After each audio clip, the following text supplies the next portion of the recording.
friend,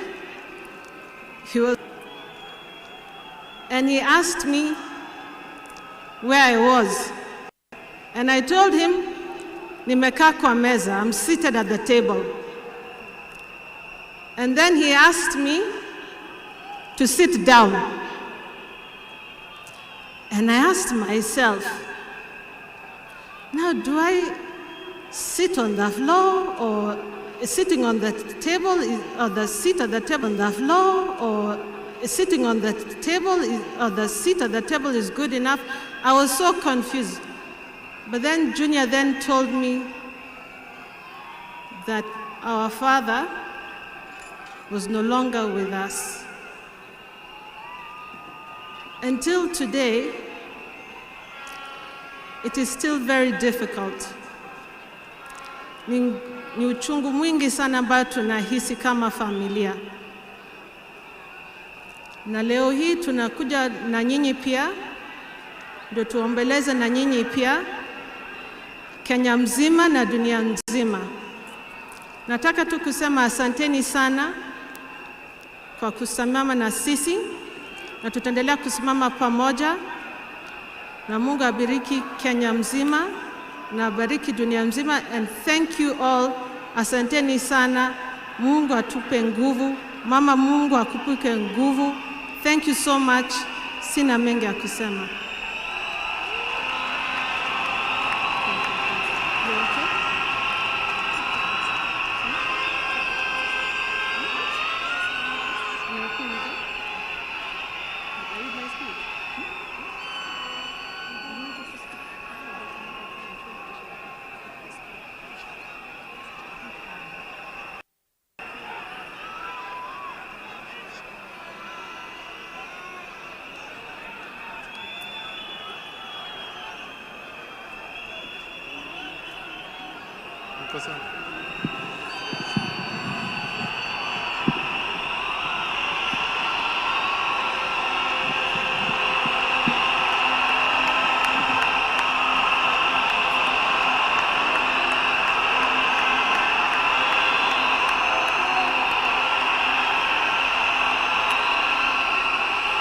Sawa.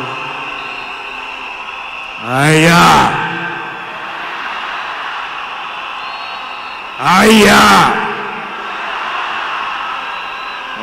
Tulia, wacha nisome. A tribute from Raila Junior Odinga. My beloved mom, my sister Rosie and Winnie, my extended family, excellencies, distinguished guests, my fellow Kenyans, since I learned of my dad's demise, I have organized over how to best mourn him. My father was many things to me, to many people. He was simply Dad. Dad embodied resilience, courage, and unwavering commitment to the ideals of freedom and justice. He always stood for what he believed was right, sometimes at great family cost and personal cost as well. He was my hero.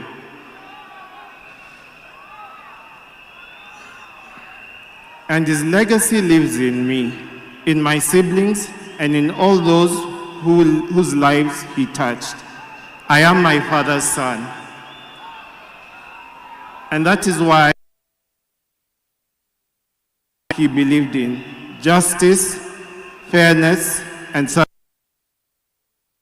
I am very alive to the fact that my brother Fidel is gone. I remain the gentleman of the family. Dad, I want you to assure you that I will take care of our family, Mom, Rosie, Winnie, and your larger political.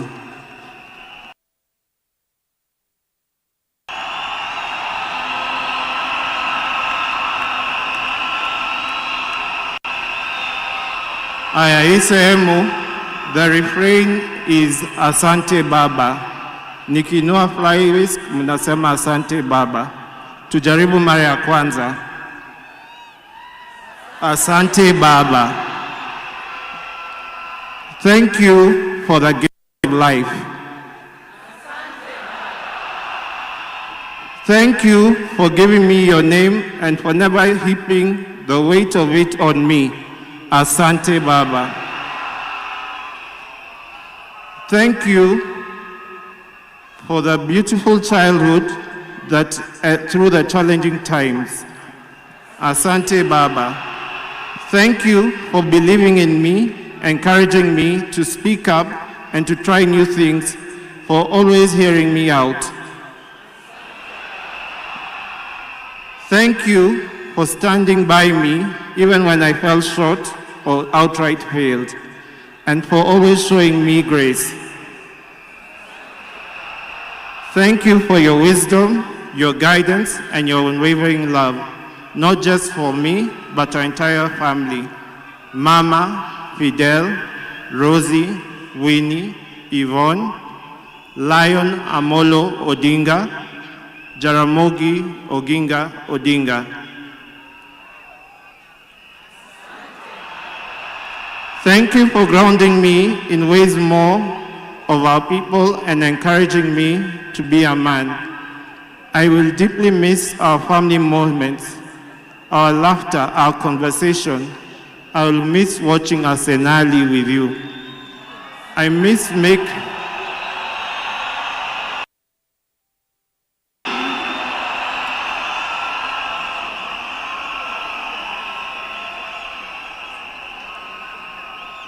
wacha nimalize.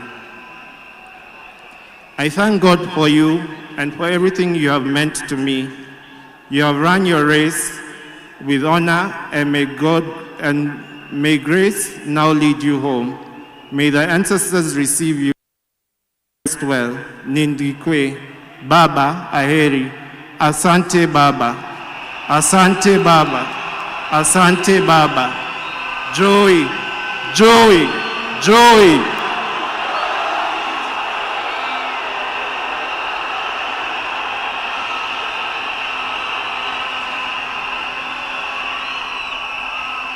Wacha nimkaribishe dadangu Honorable Winnie.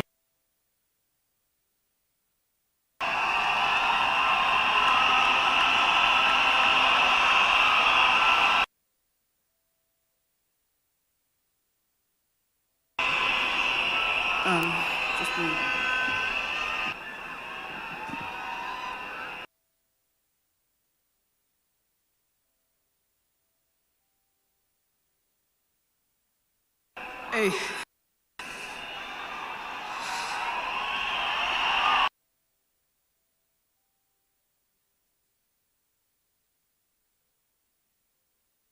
Hey.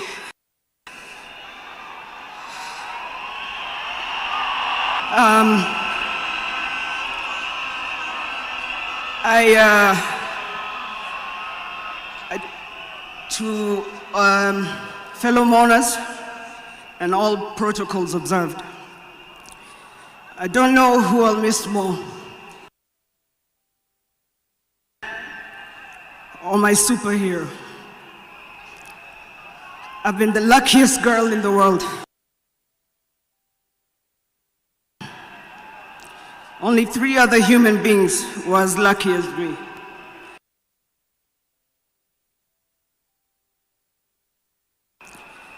Dad, you are light, steady, and when you were growing up, they used to call you Aluo.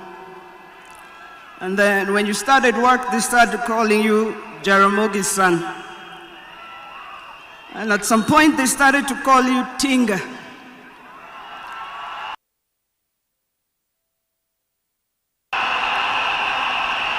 At another, to call you Agwambo.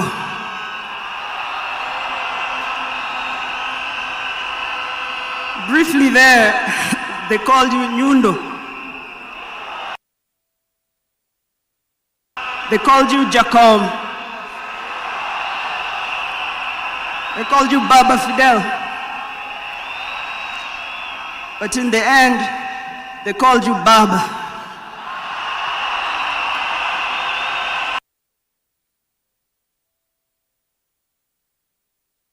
To me, you were simply Dad, a presence of Itongoew'E testing ground, filled with trivia, quizzes that challenged the four of us in a good way sometimes.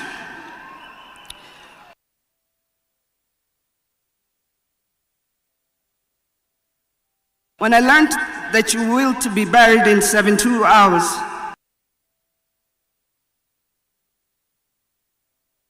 testing and planning for all of us, I can see you now.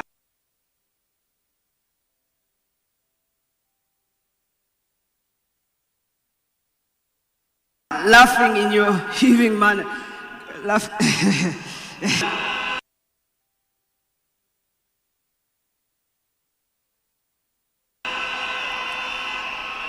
To my fellow mourners, I learned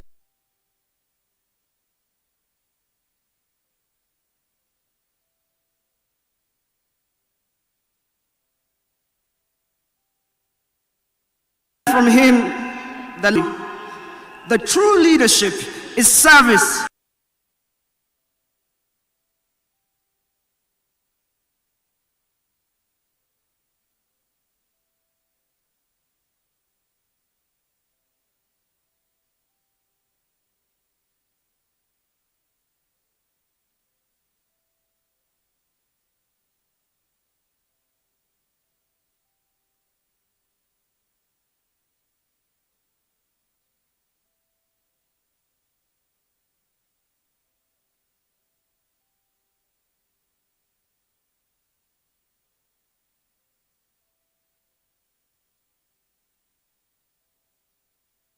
And not power and hope. At home, and humorous. Stop, but I'm sad to say I'm on my way. Won't be back for many a day. My heart is down, my world is turning around. I had to leave a little girl in Bondo town.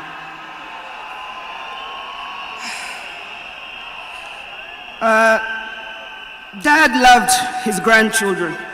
Safi, Fidel's son Alai, Junior's son Lion, Fidel's son Alai, and Junior's son Lion. He loved them with all his heart. And even in the busiest moments of national duty, he would send me to check on all of you. Even in the busiest moments, I now know it was to remind us to stay grounded, for me to teach you how to dream boldly, and to always stand firm for what is right. To teach you how to dream boldly. Today, as we celebrate his life, I choose to remember not only the leader the world knew, but the father I loved with every fiber of my being. The biggest part of me died on the 15th of October 2025. The biggest part of me.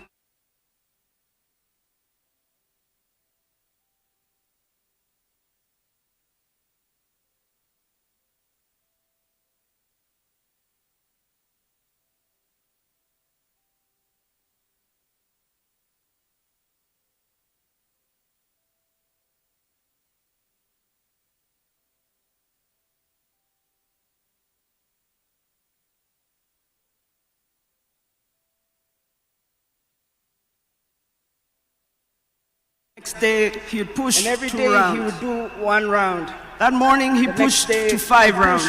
2 rounds. That morning, he pushed strong to 5 rounds. When with dignity, he died strong and with pride. When with dignity, and you must be proud of that. And with pride, you all must also walk with your heads held high. And you all must also walk with your heads held high. That he left strong as a gentleman, and proud that he left as a gentleman. As a family, we want to thank all of you. From Turkana to Lamu, we want to thank all of you. From Isiolo, Mandera to Lamu, to the shores of Lake Victoria. From Isiolo, Mandera to the shores of Lake Victoria. Asanteni sana. The king is dead, but long live the crown. Joey! Joey! Joey! Joey! Rest in peace, Dad. Asante.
Your Excellency, the President of the Republic of Kenya, William Samoei Ruto, and our First Lady Mama Rachel, and all protocols observed. I have a very heavy heart to say farewell to my dear brother. Raila was more than a brother to me. He was my friend, he was my age mate, he was my advisor, and he was my confidant, and he was everything, including business partnership. We grew up together more or less as twins, because the difference between me and my brother is only 1 year and 2 months. And unfortunately, my brother passed on my birthday, which is 15th October 1943. When we were growing together with my brother, we were in Bondo in Sakwa, though we were born in Maseno. But during that time, we were only 3 boys, and our mother was a disciplinarian more than our father. But my brother Raila knew how to cook. Our father's mother told us that you, my boys, you are also my girls. You must learn to fetch firewood, you must learn to cook, you must learn to prepare everything, including washing clothes and ironing and so on. Raila was best at all those things. The other thing Raila was best at was in class. Me, I was average. I could be number 5, number 4, number 3 sometimes if I did well. But Raila was always number 1. He was always number 1 in class. And I also want to tell you that Raila was a sportsman. He was a sportsman. He used to do what we were calling triple jump. He used to play football, and he used to do pole vault. But I was better than him in jumping and in pole vault. I want to tell you that my brother loved justice from the beginning. He loved to hear news. And one day he was late in school, and when the teacher asked him what he was doing, he said he was still listening to the radio. He wanted to hear news. And he was only at standard 3, standard 4. So Raila was a no-nonsense man. He entertained no mediocrity. Raila did not want mediocrity.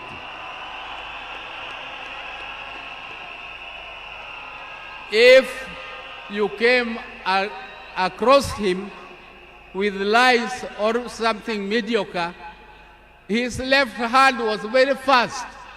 He could give you something to teach you a lesson that you must always be truthful.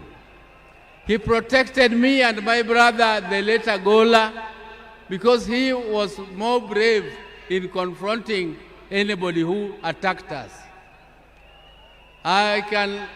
Ladies and gentlemen, I can tell you the story of Raila the whole day, but that is not my intention today. My intention is to tell you that even though my brother was almost the same age as me, but younger than me, I can tell you that I respected him as my leader in the political arena.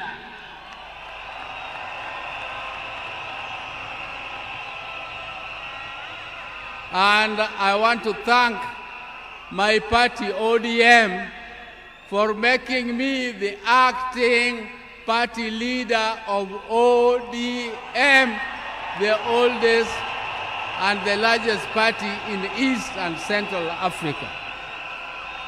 I will take that mantle with vigor, and I must assure you, my colleagues, that I will not disappoint. Even though the shoes of Raila are too big to be filled. But I just want to try my best. I want to try my best. And now I would like to inform you that I'm also with my wife. My wives, I am a general. I have two of them.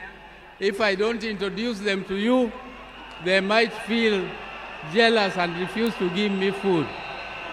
There's my elder wife, Dr. Ann Ayo Oburu, is here. And come. This is the lady who took me out of boyhood. She is a doctor. She is a pediatrician, and she is the one with whom we grew together. But I thought that now, at my age, I don't want her to scratch me. I don't want her to massage me. So I brought her helper, Judith Oburu. Judith Oburu.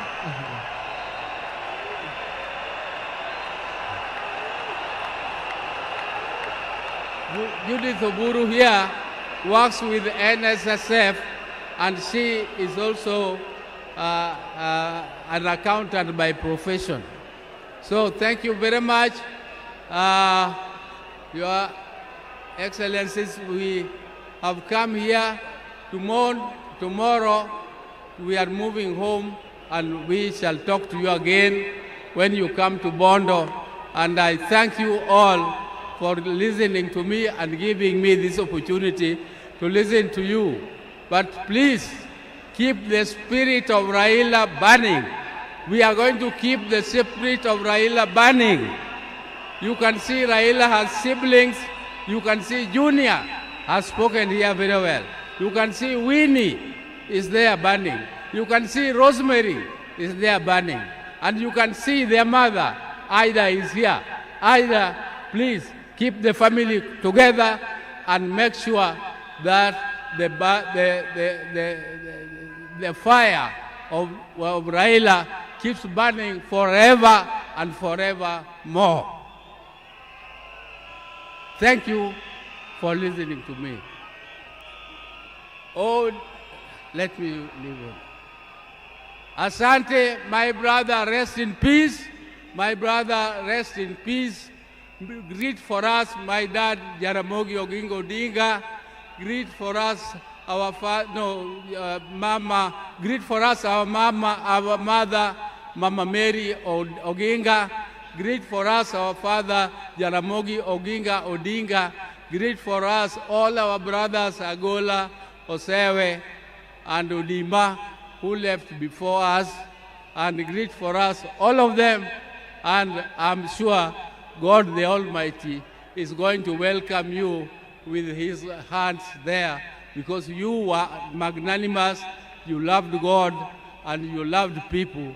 That is what God also expected of you, and you have done your best Rest, my brother. Rest in peace.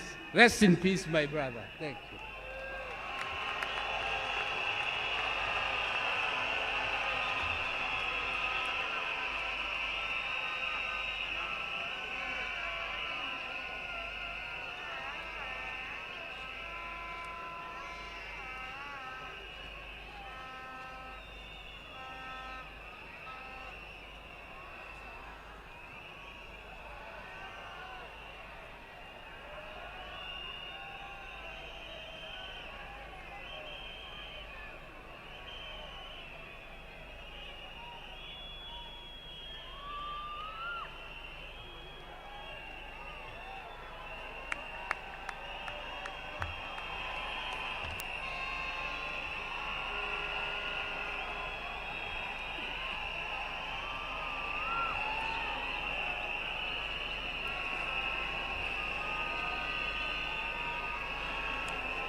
Hello?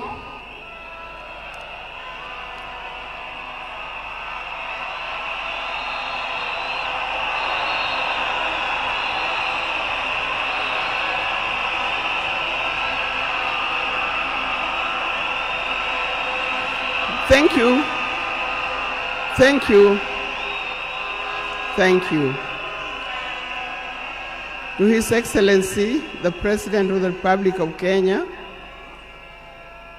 His Excellency William Samoei Ruto, and Her Excellency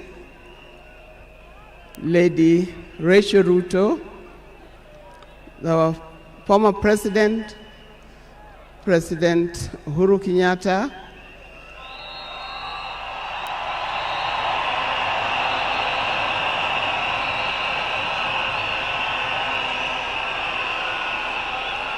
the visiting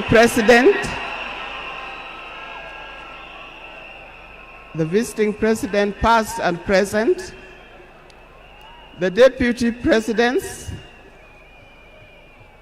all distinguished guests, ladies and gentlemen, and watu wetu wa Kenya kwa jumla, hamjambo. Today is a very unique day. It is not every day that I would be standing here to say something to the nation and to the world about my dear husband, Raila Amolo Odinga.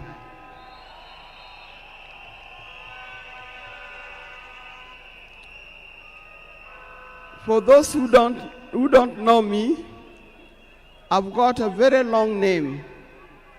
They call me Canon Dr. Ida Betty Odinga EST. Now, these names don't just come like that, but they are names that are given. I cannot forget the name that the public has given me, called Min Pin.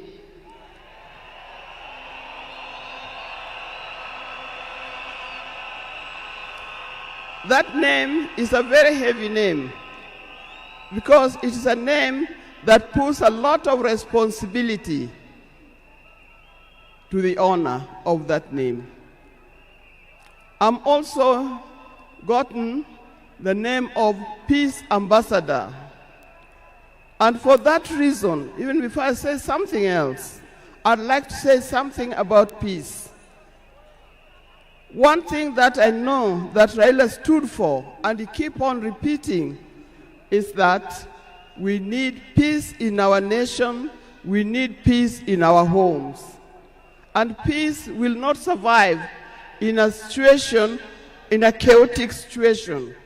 For that reason, I appeal, today I appeal, let us mourn Raila in peace. I know you are all concerned, I know you are all mourning, you are sad about this, but let's keep peace so that the peace can prevail, not only here in the stadium, but also in the rest of the country. Coming to talk about my dear husband, Raila Amolo Odinga. I first met Raila way back in the early 70s, and we got married in 1973. For that reason, I've lived with this man for 52 years. Many of the people that I see or who are in this stadium could have easily be our children. No wonder you call him Baba.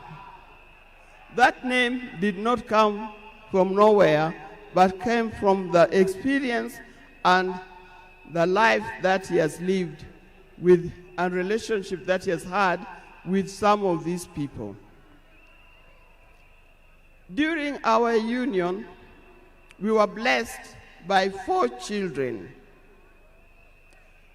First, we had the first child was called Fidel Castro Odhiambo Odinga.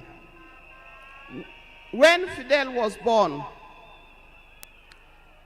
I was a bit hesitant the way he gives the name. I said, why do you call him Fidel? Then he said he was a great admirer of Fidel Castro, and therefore he named his first child Fidel Castro Odinga. Later, we had the second child, Rosemary, and here again, Rose is the name of my mother, and Mary is the name of his mother. We combined the 2 names together, and we call the child Rosemary. It also has a meaning to us. When it came to the third one, and he named after his best friend and his cousin called Raila Kembo, with whom they shared the name. So we ended up with Raila Oginga Odinga. Last, there was a big gap, and I'll explain to you. Last came the 4th child. The 4th child, when I went to the hospital, and you know those mothers, you end up somewhere in labor ward. And I was watching the television. And on the television, that's the time when Nelson Mandela had come out of prison. It was he's been there for 27 years. Raila also had been in prison, but that's not why we named her Winnie. And I was watching the television, I could see Nelson Mandela and Winnie Mandela holding hands as Mandela walked out of the gates of the prison. By then, I didn't know what kind of child I was going to get. But then I said, if it's a boy, we'll name him Wilson Mandela. But if it's a girl, will be Winnie Mandela. And therefore, Winnie Mandela arrived. And that's the 4th child. I see when you look at this naming of the children,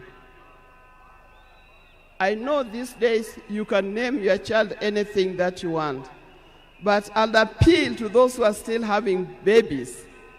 Give your child a meaningful name, because you name them people you never saw, you never heard of, simply because it saw the name written somewhere. There's nothing wrong with giving our children the names of the people who in our lives we think are the heroes. Our life was not smooth life. Just like any other family, there's been ups and downs. But as we continue living together, we've learned how to cope because we all have weaknesses and strengths. We learned to talk straight to one another.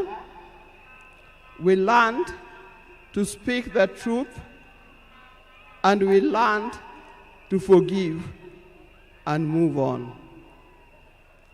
Now, that forgiving spirit was not only in the home, but is something that has spread to the Kenyan. You've seen how many times he has tried in the elections, but that forgiveness is paramount. So please don't carry grudges from one generation to another and from one group to another. We are all Kenyans. We are all Kenyans. We are sisters and brothers. We must learn to forgive easily and build together Kenya.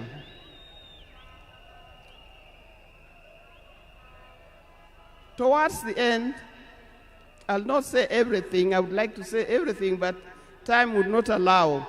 And a span of 52 years is not a short time. I hope that when I get another opportunity on Sunday, I'll be able to say more. But one thing that he kept on repeating to me is that we must urge Kenyans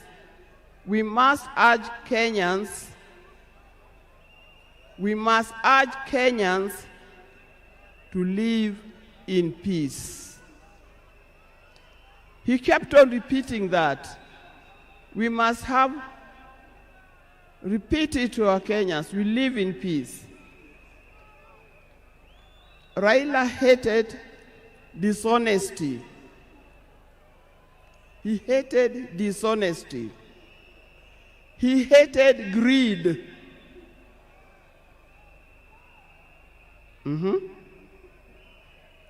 The greed that have affected the main fabric of our society. The greed that leads to stealing from the public coffers. The greed that leads to corruptions. That's the kind of thing that Raila would not have liked to see. So, you people, you Kenyans, I'll tell you more. But I thank you, those who have come and those who are watching us from other places. I thank you for standing with this family. I thank you for being here for us. And I thank you for helping us to mourn Raila. May his soul lie in eternal peace. And for the people of Kenya, I wish you well, thank you, and may God bless you. Thank you.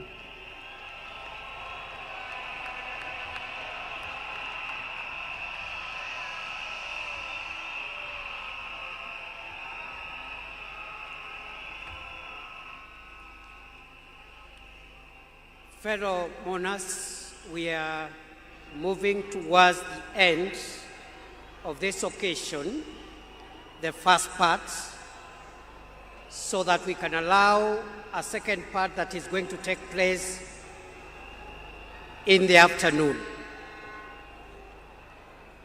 On behalf of Senator Dr. Oburu Oginga, who has been the co-chair of the National State Funeral Committee for the late Prime Minister Raila Odinga, I want to thank the people of Kenya and the people of the world for mourning our departed leader with dignity.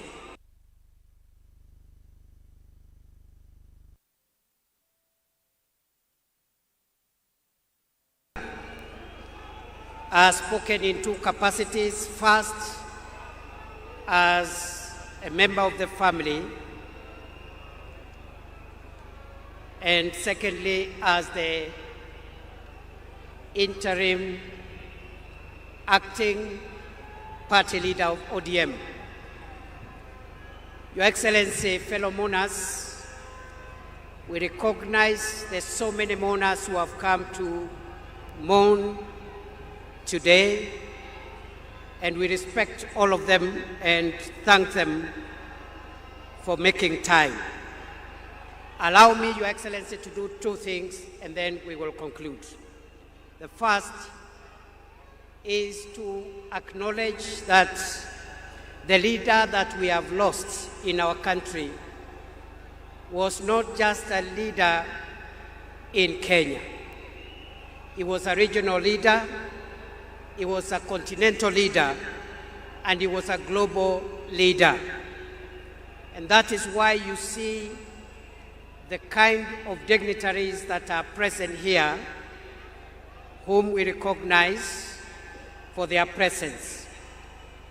But we have also received formal condolences from global leaders from around the world. Allow me, mourners, to acknowledge those condolences from heads of state and government of foreign nations. We have the condolences of the President of Tanzania, Samia Suluhu Hassan, who has sent formal condolences and has sent her Vice President, who is present, the Foreign Minister of Tanzania, who is present, but we acknowledge the formal condolences from President Samia Suluhu Hassan from Tanzania. The Tanzanian delegation is also joined by the fourth President of Tanzania, the Honorable Jakaya Kikwete. We also have condolences from President Yoweri Kaguta Museveni, the President of Uganda. We have the condolences of President Paul Kagame of Rwanda. And President Kagame, in addition to the condolences, has sent the Interior Minister of Rwanda, who is present here, to represent President Kagame. The President of Somalia, President of the Federal Republic of Somalia, I think has arrived after we had received his condolences, and maybe the President will acknowledge him. The Prime Minister of Ethiopia also sent his condolences. The President of Djibouti, Ismail Omar Gele, has also sent his condolences. The President of the Republic of Zambia, His Excellency Hakainde Hichilema, has also sent his condolences. The President of the Federal Republic of Nigeria, His Excellency Bola Ahmed Tinubu. The President of the Republic of Ghana, His Excellency John Mahama.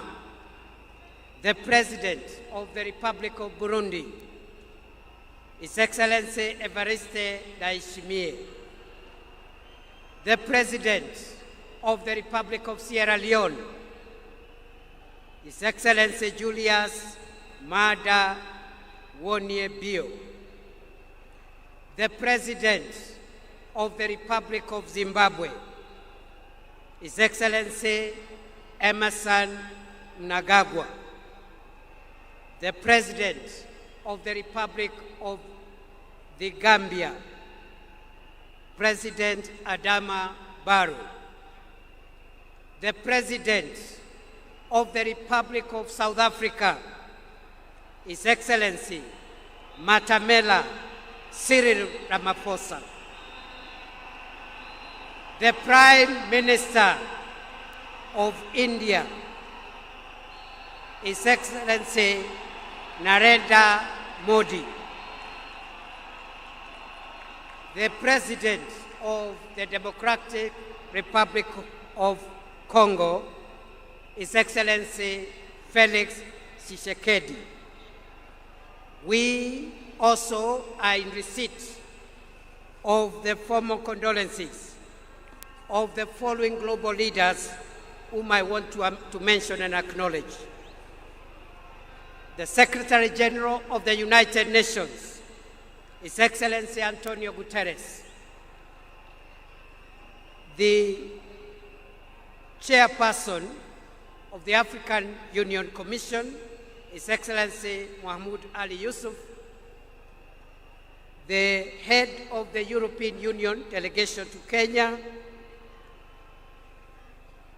We also have the condolences of the Under-Secretary General and the Executive Secretary of the United Nations Economic Commission for Africa, the Director General of the World Health Organization, Tedros Ghebreyesus,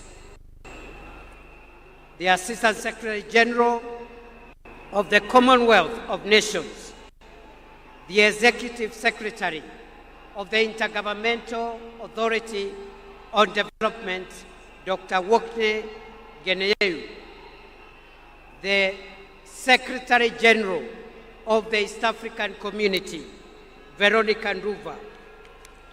And finally, I want to acknowledge also the condolences that we have received from the following: Senator James Rich, who is the chairperson of the United States of America Senate Committee on Foreign Relations. From the United Kingdom of Great Britain and Northern Ireland, we have the apologies of the Minister for International Development and Africa, Jane Chapman. Condolences from Italy through the head of mission, through the deputy head of mission of the Italian Embassy, the High Commissioner of Australia, the High Commissioner of Canada, the Ambassador of the Russian Federation, the Ambassador of the People's Republic of China, the Ambassador of the Czech Republic, the Ambassador of Switzerland, and the Ambassador of the Federal Republic of Germany. Ladies and gentlemen, we now would like to hear the condolences and the remarks from two other speakers. As we close this session, let me acknowledge all the people, fellow Kenyans who have come to join us and join together in mourning our departed leader. Let me recognize our delegation here from the state side, the arms of government, all the arms of government, and the two levels of government are represented here.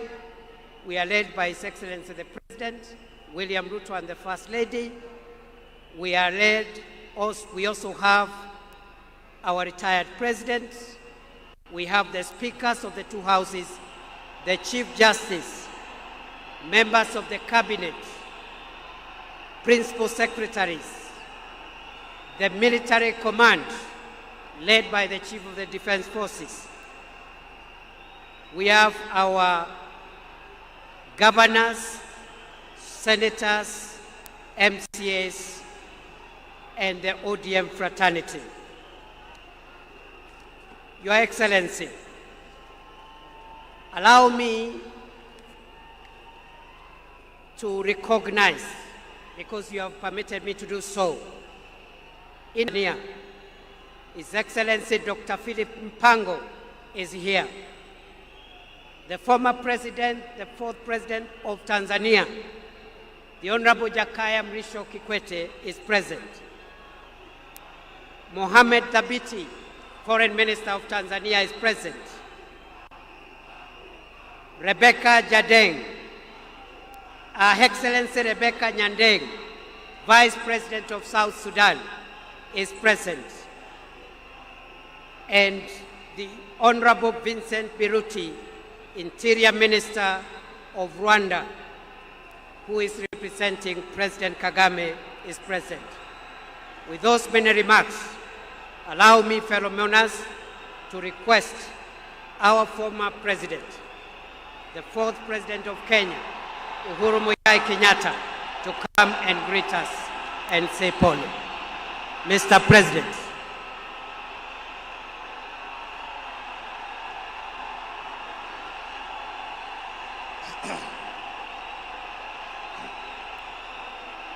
Asanteni sana.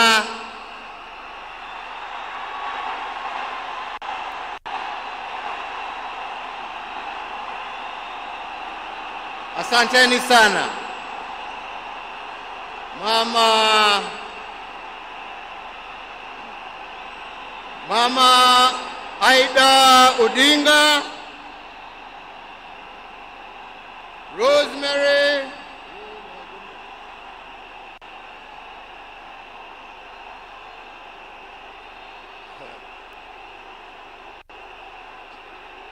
Asante sana, nimeshukuru. Thank you.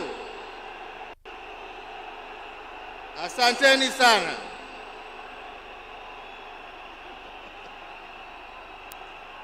Asanteni.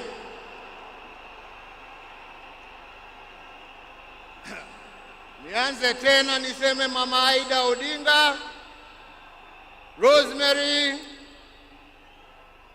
Junior, Winnie na familia yote ya mwenda zetu, rafiki wetu, Mheshimiwa Raila Amolo Odinga.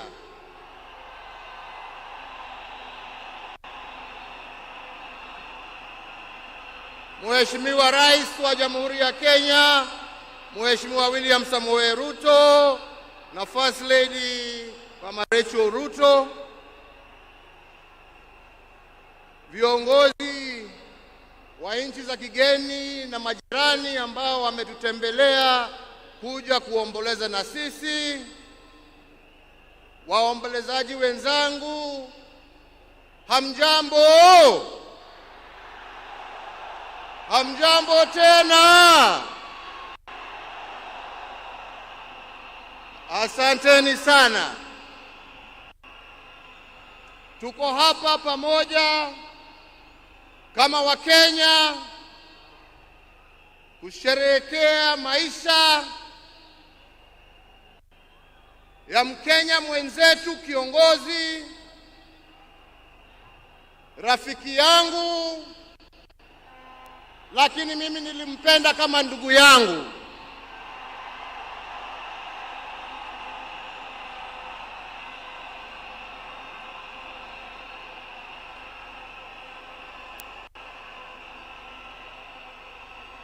Mheshimiwa Raila Amolo Odinga, vile tumeambiwa hapa, tulimjua kwa majina tofauti. Agwambo, Jacob, Tinga. Lakini kama Wakenya kutoka kona zote tulimjua na tukamheshimu kama baba.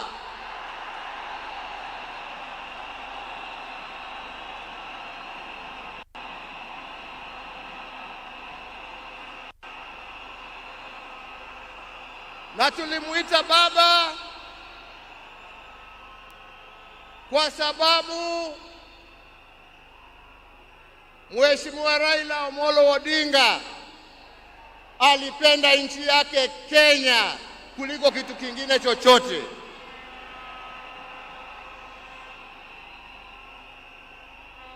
Mheshimiwa Raila Amolo Odinga alikuwa baba wa wote, hakuwa na ukabila na alipenda nchi na wananchi wa Kenya wote.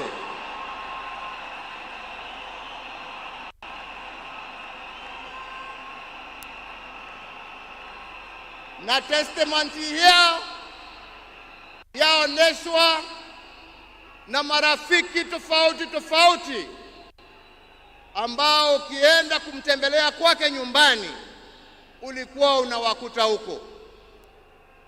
Marafiki kutoka kila kona ya taifa letu la Kenya. Raila alikupenda kwa sababu ya maono yako, alikupenda kwa sababu ya fikira zako, alikupenda kwa sababu ya vitendo yako, lakini sio kwa sababu ya rangi yako ama kabila lako.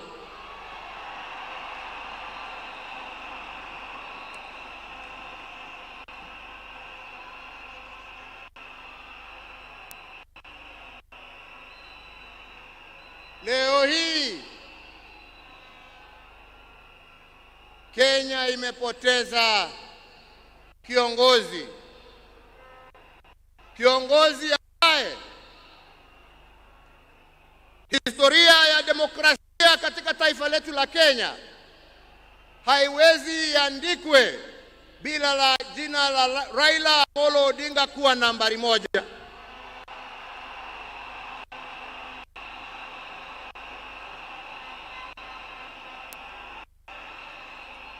Historia ya Kenya ya kutetea haki za kibinadamu na haki za wananchi wote haiwezi iandikwe bila ya jina ya Raila Amolo Odinga kuwa nambari moja.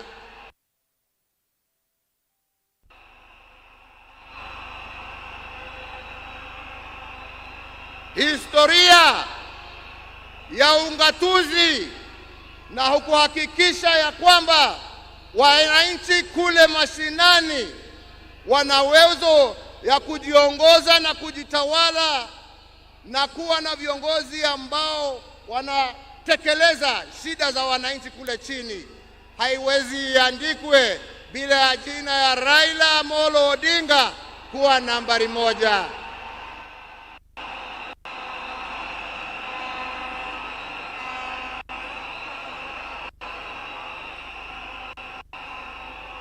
In short, nasema vipi?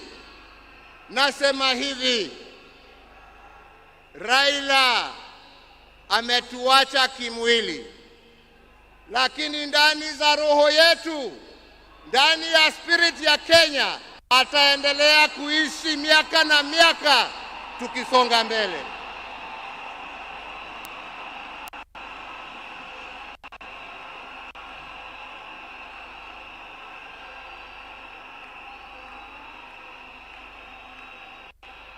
Wenzetu, Raila alipenda amani. Raila alipenda umoja wa taifa letu. Raila alifurahia akiona Wakenya wakiungana, wakishirikiana, wakijenga taifa lao pamoja. Raila alikuwa mtetezi wa haki ya kila mtu. Kwa hali ambapo alikuwa anaona hakuna haki, Raila ndio alikuwa wa mbele hapo kuhakikisha ya kwamba haki zimepatikana. Na wenzangu,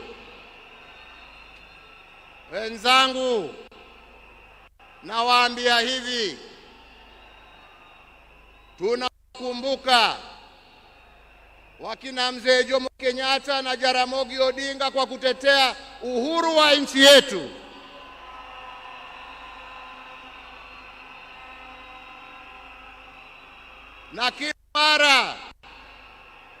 Na kila mara tukiimba wimbo wa taifa tunasema tunatalinda uhuru wetu na damu yetu na jasho yetu. Leo hii tukiwa tunaaga baba yetu Raila Amolo Odinga, nataka pia tujiape ya kwamba hatutakubali kama Wakenya haki za kibinadamu, demokrasia na mambo yale yote ambayo Raila alitetea, hatutakubali arudi nyuma.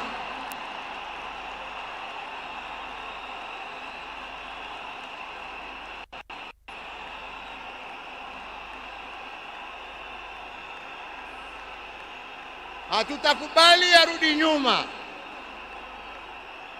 Tutasonga mbele tukizingatia hizo haki kwa sisi ambao tumebaki na wale ambao hawajazaliwa. Hivyo ndivyo ndugu yetu angependa kuona, na hiyo ndio njia ya kuona legacy yake kama kiongozi wa taifa letu. Wenzetu, sio siku ya mambo mingi. Nimekuja kuomboleza rafiki na ndugu, lakini siwezi nimalizie nisiposema ya kwamba hata kama leo tuna huzuni na tunaomboleza, lazima kama Wakenya tuchukue nafasi hii, kwa sababu Raila hangeweza kutenda yale ambayo alitenda kama angekuwa amesimamiwa na mama nguvu wa kazi, Mama Aida Odinga, na watoto wake Rosemary, Junior, Winnie na familia yake yote.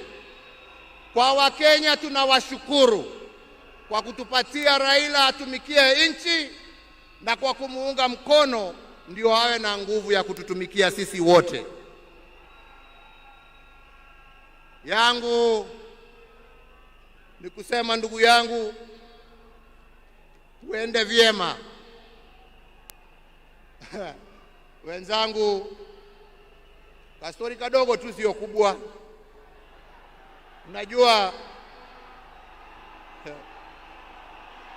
Unajua saa ingine baada ya kazi tukiwa tulia kidogo hapo nini, tunapewa kitu kidogo hapo. Kwani mnacheka? Mimi kitu kidogo nasema uji na chai.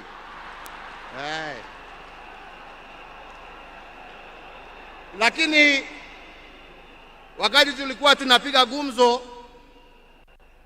saa ingine tulikuwa tunajiuliza, unajua jamani, wale wazee ambao wameenda, wakina Jaramogi, wakina Jomo, wakina Nkrumah, wakina Mwalimu Nyerere, jameni, unafikirianga wakiketi wanaongeanga mambo gani? Mimi nilikuwa nasema unajua wanaongea siasa kama sisi, wanatuangalia tu na mambo hii yetu ya upuzi hapa, wanatuchekelea. Anasema lakini unajua I'm very keen kujua. Sasa ndugu yangu, umeenda mbele yangu, sasa tayari najua mnajiongeleshana huko, na sio ati niko na haraka ya kuja kuwafikia, lakini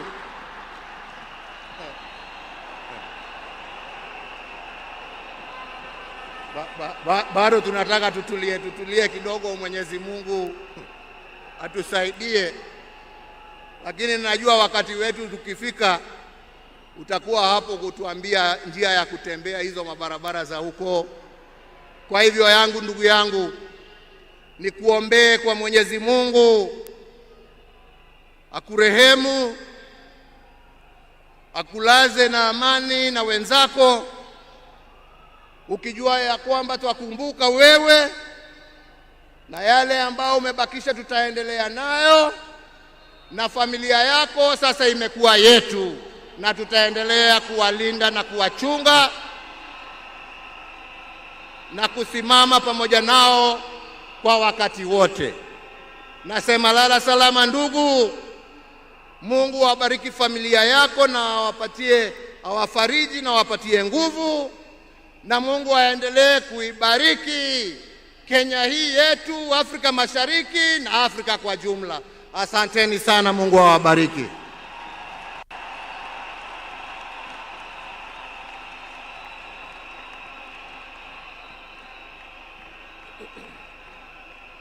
Thank you very much, Mr. President. Kwa sasa